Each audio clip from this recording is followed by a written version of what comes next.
ہماری ساری نیتیں تو دسترخوان پہ لگی ہوتی ہے افطار کے وقت. آئیے ایک بات نکل آئی، احساس گناہ. کیا ہے احساس گناہ؟ آقا نے فرمایا نا کہ جب رمضان شریف کا حق ضائع کر دو گے تو اللہ تم سے عزت کو چھین لے گا، تم ذلیل و رسوا ہو جاؤ گے. احساس ختم ہے گناہ کا. اسی لیے رمضان شریف میں بھی گناہ کرتے ہیں، اور گناہ کر رہے ہیں تو ذلیل ہو رہے ہیں. احساس کسے کہتے ہیں؟ احساس یہ ہے کہ میں نے کیا کیا. چھوٹے سے گناہ کو بڑا سمجھنا، میں نے کیا کیا. ایک خاتون بارگاہ رسالت میں آئی اور عرض کیا، یا رسول اللہ مجھ سے زنا ہو گیا ہے، میں نے بہت بڑا جرم کر لیا ہے، آپ مجھ پہ حد لگا دیں، حد جاری کر دیں تاکہ میں گناہ سے پاک ہو جاؤں. اللہ کے حبیب نے احساس گناہ دیکھ کر کے فرمایا کہ جا، ابھی تیرے پیٹ میں بچہ ہے، تیرے جرم کی سزا تیرے پیٹ کے بچے کو نہیں دی جا سکتی. اگر تجھ پہ حد لگے گی تو وہ بچہ بھی ختم ہو جائے گا. جب بچہ پیدا ہو جائے اس کے بعد آنا. بچہ پیدا ہو گیا تو وہ لے کر کے آئی. آقا فرماتے ہیں تیری جان چلی جائے گی تو اس کی پرورش کون کرے گا، اس کو دودھ کون پلائے گا؟ جا اس کو دودھ پلا اس وقت تک جب تک یہ کھانے نہ لگے. وہ بچے کو 2 سال تک دودھ پلاتی رہی، اور جب بارگاہ رسالت میں آئی تو بچے کے ہاتھ میں روٹی کا ٹکڑا دے کر کے آئی. بچہ روٹی کھا رہا تھا. عرض کی آقا مجھ پہ حد جاری کریں تاکہ میرا گناہ جو میرے دامن پہ لگا ہے وہ دھل جائے. حضور نے 3 مرتبہ اس کو اپنے دروازے سے ٹالا. اگر کوئی دوسرا ہوتا اس کو ڈھیل دی جاتی تو وہ بھاگ جاتا، دوبارہ پلٹ کرنا آتا. لیکن احساس گناہ تھا، گناہ کا احساس تھا کہ یہاں گناہ مٹ جائے تاکہ وہاں جواب دینے سے بچ جاؤں. اس خاتون نے 3 مرتبہ حاضری دی، حضور اب میرا بچہ روٹی کھانے لگا ہے، مجھ پہ حد لگا دے تاکہ میں پاک ہو جاؤں. اللہ کے حبیب نے فرمایا، اللہ کی بندی، جب اللہ نے تیرے جرم پہ پردے ڈال دیے تھے تو تو نے اظہار جرم کیوں کیا؟ اب چونکہ تو جرم کا اظہار کر چکی ہے، اقبال گناہ کر چکی ہے، اب تجھ پہ حد لگائی جائے گی. اور اس کو سنگسار کر دیا گیا. جب وہ مر چکی اور اس کو دفن کر دیا گیا تو کسی نے کہا کتنی بدبخت تھی وہ عورت جس نے رسول پاک کے دور میں منہ کالا کیا. میرے نبی نے فرمایا تو اس کا گناہ دیکھتا ہے، تو اس کا احساس گناہ نہیں دیکھتا. اس نے ایسی توبہ کی ہے، اگر اس کی توبہ 70 جہنمیوں پہ تقسیم کی جاتی تو اللہ ان کو بھی جنت عطا فرما دیتا. آقا کریم صلی اللہ علیہ وسلم فرماتے ہیں جو رمضان شریف میں گناہ کبیرہ کرتے ہیں. اب گناہ کبیرہ کی بہت بڑی تعریف ہے، اس کو نہیں بیان کروں گا، لیکن جو گناہ کبیرہ بڑا گناہ کرتے ہیں، پہلی بات تو چونکہ میرا مسلک صوفیہ ہے، صوفیہ سے کسی نے پوچھا کہ گناہ بڑا کیا ہے؟ امام غزالی فرماتے ہیں نہ کوئی گناہ چھوٹا ہے نہ کوئی گناہ بڑا ہے. بات تو یہ ہے جس گناہ پر خدا تیری پکڑ کر لے وہی گناہ سب سے بڑا ہے، اور جس نیکی پر خدا تجھے بخش دے وہی نیکی سب سے بڑی ہے. کسی گناہ کو چھوٹا سمجھ کے مت کرو، پتہ نہیں وہ کس گناہ پہ ناراض ہو جائے. تو اللہ کے حبیب صلی اللہ علیہ وآلہ وسلم فرماتے ہیں جو رمضان شریف میں بڑا گناہ کبیرہ گناہ کرتے ہیں، سال بھر تک فرشتے اس پہ لعنت کرتے رہتے ہیں. اور اگر اسی سال اس کو موت آ جائے، اسی سال جس نے ماہ رمضان میں گناہ کبیرہ کیا تھا، اس نے بڑا گناہ کیا تھا. اب بڑے بڑے گناہوں کو گنایا گیا.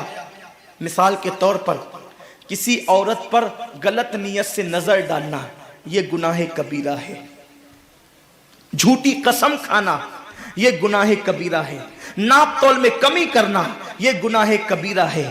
کسی کو دیکھ کر اس کا مذاق اڑا کے دل دکھانا یہ گناہ کبیرہ ہے. کسی کی امانت میں خیانت کرنا یہ گناہ کبیرہ ہے. ماں باپ کا دل دکھانا یہ گناہ کبیرہ ہے. کفر کرنا یہ گناہ کبیرہ ہے، بلکہ اکبر الکبائر ہے. 70 کی فہرست امام سیوطی نے گنائی ہے، اور پھر 70 کی فہرست گنانے کے بعد فرماتے ہیں 70 پر یعنی 1 2 3 4 والا 70 نہیں، بلکہ اللہ کے حبیب نے یہاں جو 70 فرمایا ہے یہ 70 گنتی والا 70 نہیں ہے، بلکہ अंदर है। जैसे कि हम कहते हैं ना, मैंने तुझे 50 बार समझाया तू नहीं माना, मैं 100 बार तेरे घर आया तू नहीं मिला, तो इसका मतलब ये नहीं कि 99 के बाद एक जो मिला करके आता है वो 100 नहीं, गिनती का 100 नहीं। यहाँ 100 बताना कसरत बताने के लिए है, यहाँ 50 कहना कसरत बताने के लिए है। तो अल्लाह के हबीब फरमाते हैं 70 बड़े गुनाह है, यानी इतनी तवील तादाद में इतनी कसरत से है बड़े गुनाह कि तुम उनको शुमार नहीं कर सकते। बस इतना कि जिस गुनाह पे खुदा नाराज हो जाए वो बड़ा गुनाह। तो जिसने रमजान शरीफ में कसदन बड़ा गुनाह किया, कसदन, नमाज को छोड़ना भी गुनाह है, कबीरा है, नमाज को तर्क करना भी गुनाह है, कबीरा है। मेरे आका सल्लल्लाहु अलैहि वसल्लम के दीवानों, खेल कूद में वक्त को जाय करना, वक्त का जिया, ये भी गुनाह है, कबीरा है। आका फरमाते हैं जिसने रमजान शरीफ में गुनाह कबीरा किया, उस रमजान से लेकर आने वाले रमजान शरीफ तक फरिश्ते उस पर लानत करते। ये लानत क्या है? लानत समझते हैं? लानत का मतलब यह है जिस पे लानत पड़ी वो हमेशा के लिए अल्लाह की रहमत से दूर हो गया। इंसान की लानत क्या है? इंसान की लानत, एक जानवर पर हुजूर अलैहिस्सलातु व तस्लीम किसी सहाबी के जानवर पर बैठे थे, वो धीरे चल रहा था, किसी ने कह दिया कि इस पे लानत हो, ये धीरे चलता है। हुजूर अलैहिस्सलाम ने उस जानवर के नीचे उतरकर फरमाया जिस पे लानत कर दी गई मैं उस जानवर पे सवारी नहीं कर सकता। ये एक इंसान की लानत का असर है। जिस पे मासूम फरिश्ते लानत करे उसका अंजाम क्या होगा? वो भी एक दो लानत नहीं। रमजान शरीफ को छोटा मत समझिए, एक के 70 पर आपकी नजर है, गुनाह नेकियों की कसरत पे आपकी नजर है, गुनाहों की तबाही पे आपकी नजर नहीं है। अल्लाह के रसूल सल्लल्लाहु अलैहि वसल्लम ने फरमाया जैसे माह रमजान शरीफ में नेकियों का दर्जा बढ़ जाता है, वैसे माह रमजान शरीफ में गुनाहों का भी मामला बढ़ जाता है। यानी अगर रमजान शरीफ में तुम एक गुनाह करोगे तो और दिनों के अंदर जो गुनाह करते थे अब उस गुनाह से ज्यादा तुम्हें अजाब दिया जाएगा, क्योंकि आपने माह रमजान की हुर्मत को पामाल किया है, आपने माह रमजान शरीफ की इज्जत को पामाल किया है। तो सोचो इंसान की लानत पड़े, ये हाल है। तो जिस पे फरिश्तों की, वो भी एक दो नहीं, पूरे साल तक फरिश्ते लानत करते हैं। और अल्लाह के नबी सादिक व मस्दूक नबी ने फरमाया कि अगर वो उसी साल रमजान शरीफ आने से पहले पहले मर जाए तो उसके पास कोई नेकी नहीं होगी जो उसको जहन्नम की आग से बचा सके, और उसका ठिकाना तो जहन्नम ही होगा। खुदा के लिए अपने हाल पे रहम करो, अपने आप को जहन्नम का ईंधन मत बनाओ। हमारा जिस्म इतना ताकतवर नहीं है कि हम अपने जिस्म पर जहन्नम के अजाब को बर्दाश्त कर सके। मेरी कौम के जवानों, अपनी जवानी पे इतराने वालों, अपनी कुव्वत पे नाश करने वालों, अल्लाह के रसूल सल्लल्लाहु अलैहि वसल्लम फरमाते हैं कि जहन्नम की आग की एक चिंगारी अगर दुनिया के समुंदर में डाल दी जाए तो दुनिया के सारे समुंदर आग से भड़कने लगे।